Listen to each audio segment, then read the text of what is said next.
Luk Sao, literal translation means rolling. Ability to apply your structure and to deal with the incoming energy, Luk Sao. So that's the foundation. And second is Jip Sao, means catching hand, maintaining your proper structure on the center line. And then Zao Sao, when your energy is being forced away from center, how you recover that. And then ultimately, when you have a good structure dealing with proper energy, then you go into the basic single-handed strike called Danda, indoor hand and outdoor hand. And last, when you put everything together with the correct body structures, that's called Toima. The first step of Chi Sao is dealing with, again, proper positions of Tan Bong Fuk. Poon Sao, dealing with proper positions, relationship to Tan Bong Fuk. Now, Luk Sao, you're going to continue to put the motion into it, but with proper energy. So energy is one of the hardest part of training because it's something that you have to feel rather than just something that you can just see and look, especially in this type of format. From the Poon Sao perspective, we have Tan, Bong, and Fuk Sao. So once you understand the platform of rolling, so reality is that application, you must learn how to deal with energy. Now, how do you deal with energy using Tan Bong Fuk? The motion of rolling here is not for the sake of rolling. It's dealing with how do you deal with incoming energy. For example, the first sequence of rolling, dealing with a high Fuk into a low Fuk, from Bong Sao into Tan Sao. Okay? Now, why do we go in that particular order? It's because, in essence, if he applies some structure or energy coming to my Bong Sao, okay, how do I deal with that? I can push forward, which means, in essence, energy against energy. So that's force against force. If I'm bigger, I win. But if he's stronger, I lose. So therefore, Wing Chun, we have also a soft way, which means that we don't fight with force. So if he apply energy forward, I simply change into Tan Sao. So what I have done is redirected or dissolve his energy. That is what Tan Sao means, to dissipate, to spread out. So any type of energy comes forward, Tan. If he overexert his energy, not only that gonna become an opportunity for me, see, now he can lean forward, which creates an opening. So the purpose of rolling from high Fuk Sao to low Fuk Sao is to train from Bong to Tan. Okay? Now, this is something you cannot see. You cannot see how much energy. So this is something you have to feel. So one of the exercises you do is first have partner A, Jeremy, is giving me 4 energy. Then I want to be able to harmonize that to meet that energy until I no longer can hold it. Then I simply change position from Bong to Tan. Now let's look at the other side. Same thing, I'm not going to fight it. I'm going to try to go with the energy. So to be efficient, okay, going forward would be force against force because the energy is coming forward. So I would be changing the angle of the force by going down. So the harder he push, very easy for me to take advantage of that without using excessive force. So simply, if I sense energy going forward, I go down. Okay? Of course, within this, he also developed his reflex. So as I go down, he changed into Tan Sao. So you see both partners actually moving according to the proper energy. Again, from Bong he pushed forward, I dropped to Fuk, which he changed to Tan. Okay? So this area you must understand. So if I give him energy from my right Bong Sao, I push forward, then naturally he's going to change to low. Then I find that center line back again, so I have to change to Tan Sao. So in order to be harmonizing, then this side have to be rotating along with, okay, so if we are discussing energy from my right Bong Sao, okay, as he pushed forward, then I drop to 10, and this side also changed along with it, okay? So because you cannot just have one side move and the other side don't move, okay? So at this basic level, you need to keep the platform correct. So once go up, the other comes down, okay? So we continue what we call a circle of energies, okay? So you try to find a balance there. So in realms of understanding Luk Sao, you must talk about energy. That is what we mean. You're harmonizing your energy. He pushed forward, I go down, and this hand comes up. Now, if I push forward, and he rolls. So right now, my Fuk Sao push forward, he roll. His Fuk Sao push forward, I roll. So you can start understanding the mechanics, why we do rolling hand. This is called looks out. Okay, so there are some of conditions. Let's break it down. Foot out push, bong to tan. Bongs out push, high foot to low foot. Then I change to tan. Okay, from the other side, if I go, okay, from a tan to low foot, if I go forward, then he jut. That would be the proper response. Okay, so that is looking at chi sao from an energy perspective. Okay, now give you an example. If we roll, my hand dropped. This is not an energy problem. This is a positional problem. Now this hand is too low, so which give him the criteria. Okay, give him the condition to hit me. Therefore, he hit me because I opening up. Okay, so you could get hit based on your bad position. Okay, same thing if my roll and my elbow's way out, then this door is open, so he's gonna let me know. Okay, based on the center line, my center line is off, so therefore he hits me. And those are examples of bad position. So result is that you get hit. Now, dealing with looks out, now you take it up to a different level. Okay, looks out is that you look at the condition of getting hit or being hit from the energy perspective. Okay, if I touch somebody's hands and it's totally soft and totally limb, what kind of martial art technique is that? It's limb. Okay, relax doesn't mean it's limb. Okay, you have to have structure behind it. It's not dead energy. So the structure is coming from proper positions. Okay, so when we roll dealing with energies, okay, if I feel that his hand have no energy, then I can just take away his hand and hit him because no energy. If there's no energy here, I can just jet it down and punch. Okay, because it's not harmonized energy-wise. So I can strike him based on energy. Or if I feel that he has too much energy, right now he's expanding his energy.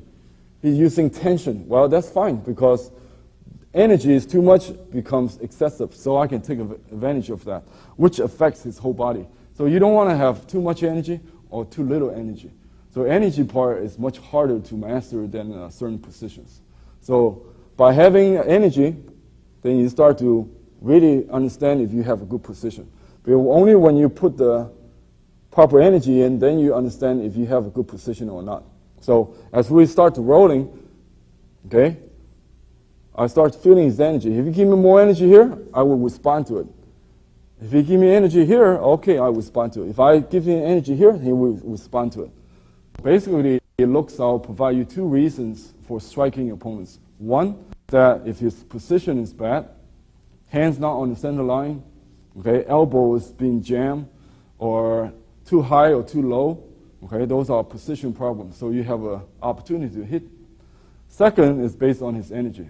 Too much energy, too little energy. So that's why with looks out, looks very simple, but actually this is foundation for all the strikes.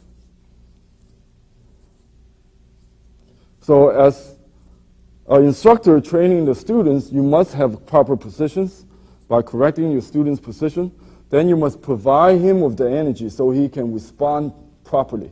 Okay, I'm giving him energy with my foot out, so he roll. Okay, he's got it. So I give him energy on the bong out. Okay, he roll, he's got it. If I go forward with my tan out, he jut. Okay, so right now he can respond without thinking. So because of the proper energy I provided. So looks out provide the platform for future techniques.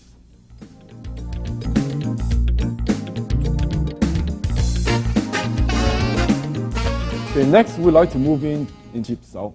Jib in Cantonese means to catch. Now what are we catching here? It's when we change from the outdoor hand going into indoor hand, then we have to change position. Okay? So the purpose is not just, okay, well, we roll and roll for 2 hours, so we got tired, so we must change. No, that's not the main reason, okay? For me to leave the center line, to go back to the center line, is to train if his energy and his position stay inconsistent on the center, okay? In Wen Chen, we have a saying, don't chase after the hands. So if I drop my hands, if his energy is going down, his energy is going to go down. That proves that his energy is not going in the right directions, okay? Now, if my Tan Sao's energy is going out, okay, and then when he take his Fuk Sao away, then my hand's going to go out. So those are conditions where you can actually see that your energy is not going the right direction. So where you want your energy to go? To the center. Okay? So all the energy is going towards the center. So when I, as a instructor that's training his hands, I want to make sure his structure and energy is going in the right direction. So as I take my hand off, his energy should be able to relax and stay on the center line rather than chasing after my hands like this, dropping it. Okay? So as I drop my hand, his hand stays on center line, so he's responding to proper energy by relaxing it. And then I'm going to hit back, and also this is opportunity for me to test if his structure is strong or not. Because if I run and hit, if I hit and his hands go all over the place, again, there's not enough energy there. Okay, so a way to check that is what we call Jip Sao. So he is actually catching the incoming energy, so he has to learn how to deal with that. So from Fuk Sao, going to Tan Sao. From Fuk Sao, going to Tan Sao. From Tan Sao, going to Fuk Sao. Now, me doing the running, he's doing the catching, so I provide him with structure so he can catch with. So my hand is a structure, and I'm providing him with energy.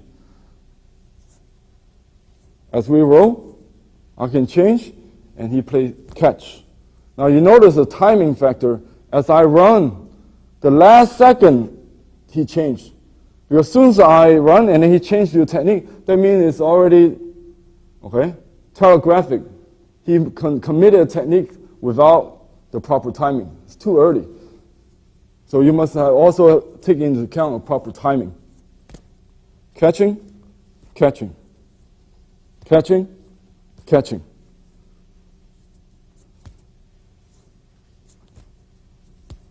So at this stage of catching Jip Sao, you primarily learn how to stay at the center line and be able to let go of the energy when there's no need for you to apply excessive energy. Again, okay, if he forced my hand down, naturally your energy have to equalize that by going up. So this could be a trap, but he could let go. Okay, if he let go, my hands bounce up. Okay, that proves my energy is wrong. So my energy also has to be able to, if you let go, my energy got to let go. So I'm not going to be trapped by his energy. So if he presses down, okay, my elbow holds that in position. If he let go, okay, I'm relaxed too. So I'm not going to be overcommitting. If you overcommit, that's what's going to happen to you. So that's excessive in energy. Okay, so that's why first step is make sure your hand stays.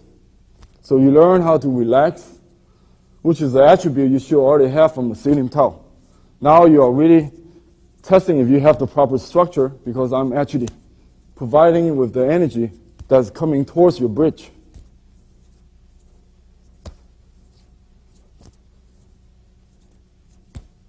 Okay? The second phase into Jip Sao is that when I let go, he's not going to stay there anymore. Okay, we've been training that his hand stays on the center. Now he must provide the proper energy by going forward. We call Lat Sao Zik Chung, hands off, thrust forward.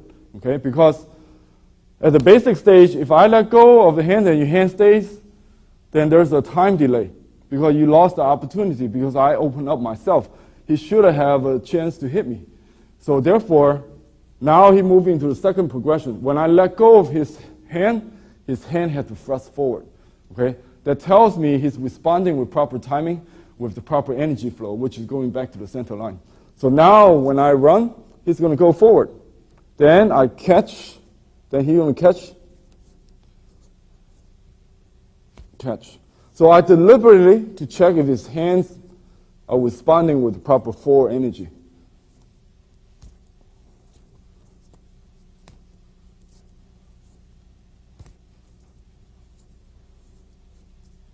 So every time you see I let go, he responds with the forward energy by letting go of his energy towards my center. So this consists of what we call Jip Sao.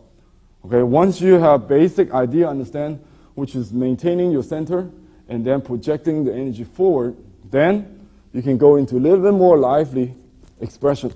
Now I'm really applying a lot of energy to develop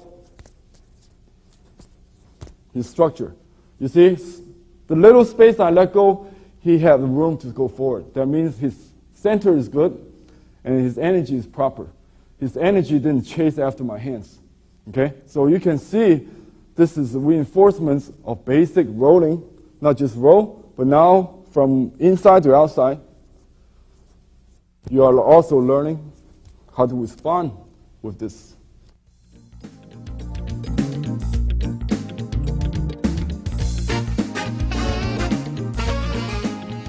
Okay, let's continue with the next progression, which is zao sao. Zao in Cantonese means to walk. Okay, in essence, we call it running hand. Okay, now that you are being forced away from the center, so you're not going to meet that energy head on. So therefore, you take a better position. We call it running hand. So let's see how it works. Okay, before I deliberately take my hand off to train Jeremy's catching hand. Okay, now that he's going to force my hand, okay, such as the tan sao, forcing my hands out. So because he's going away from his center line, I don't want to stay with him in a bad position. So I want to run back to my good position. So therefore, again, we don't want to chase after the hand, especially if you have a bad hand, the energy is going away from the center. So as he's pressing my hand down, so there's no need for me to stick because he's going away from my center. So therefore, I'm going to run back to my center line. We call this running hand. So I can, as an instructor, provide that stimulus so you train him not to stick or to chase after my bad energy. So from here, I push out, so he run back. Then I go back, I can push down, he run back. So always using the center line, okay? So you train your hand not to run away from center, not to chase after the bad position. Okay? Because a lot of time when we use the technique, if a bad strike is coming over this way, it would be a mistake for him to go out here and block it. It would be much efficient if he would have just hit me right here. Okay? So you don't want to chase after the hands. So same idea here. So as I'm training him, I force his hand away. We call this running. Okay? He can force my hand out, I run. I run. Notice where I run to is back to center line. Okay? That's the basic progression. Now, second progression, now this is where both partners are working on something. Okay? For example, if he runs, then also he's forcing me to catch. So I'm going to force him out of center, but also I'm going to learn how to recover my center. So actually, I'm doing both running and catching. So I'm forcing him to run so I can catch. I'm forcing him to run so I can catch. I'm forcing him to run, I can catch. So vice versa, he can force me to run, but at the same time, he's also have to develop catching. So it's both sides working on something. So he's forcing my hand to run. I'm going to hit back to the center. That's the quickest way to go back to center. So therefore, force him to catch again. So now it's both running and catching. Zao, sao, jip, sao.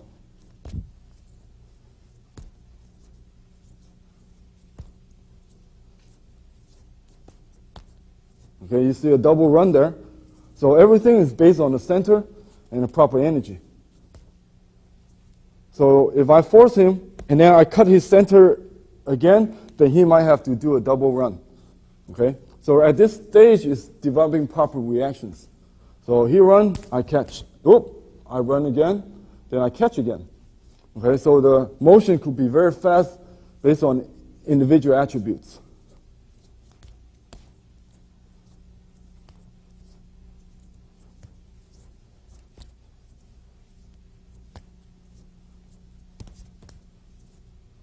Okay, so we call this dao sao jip sao.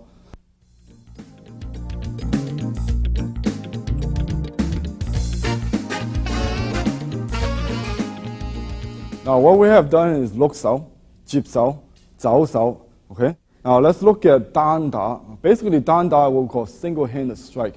You can strike from the inside or strike from the outside. Okay. This not only introduces the basic hand strike, but also putting all the previous exercise together. Okay? So, as we roll, I find that his tansao is too low. So allow me to challenge him by me throwing a punch. This is called outdoor single punch. Okay? Let's watch it from this hand. So if his tansao too low, I can challenge him, punch him. Because as I punch him, his structure is too low. He have no leverage to recover. So therefore, I have the proper condition to punch him. Okay? So as we roll, we try to find the distortion in each other's center line. Again, if my tansao too low, he can punch. Okay? So this has been an outdoor strike, straight punch. Okay? Vice versa, you have an indoor hand, tansao. So suddenly, if his elbow out of the center, or I feel the energy is too weak, then allow me to do a palm strike indoor. Okay? So from a foot, you can punch. From the tan, you can palm. Okay, let's generally demonstrate. From foot, you can punch. From tan, you can palm. So we call indoor palm, outdoor punch. So we call danda. Because why it's called danda, single hand strike? As one hand strikes, the other hand is maintain control, maintaining the same stationary positions. Okay? Because you don't want to strike and this hand goes bad. Okay, so one hand in essence is to support. Me controlling Jeremy's bong sao, so I have the proper structure to hit him when his other hand is in a bad position. So we train basic one-handed strikes. Okay, based on each other's distortion. So for instructor, I can deliberately create a mistake. Oh, I open up my elbow, so he strikes. Oh, my tansao too low, strike. So this is basic conditioning. Again, allow you to reach to a stage where you can have an instant reflex rather than have to think about it or have to look at it. So as you roll, he opens up, okay?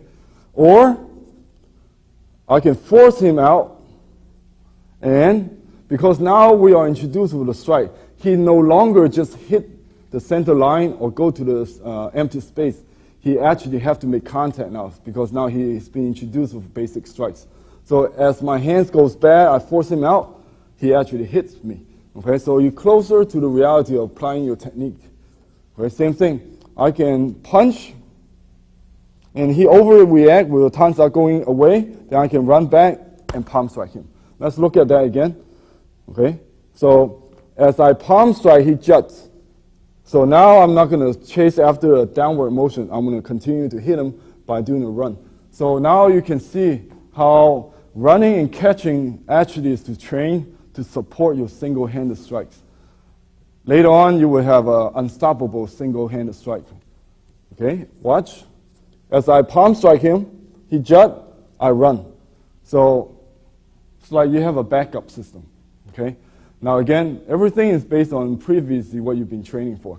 We roll, both partners have good position, but suddenly his hands become weak.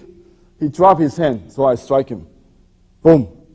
But if he's good, he will recover by tan. But he overshoot his tan, so I run again and I sit him. I palm strike. So either way, I will hit him. So this type of progression allows you to have a simple strike, which is unstoppable. Okay?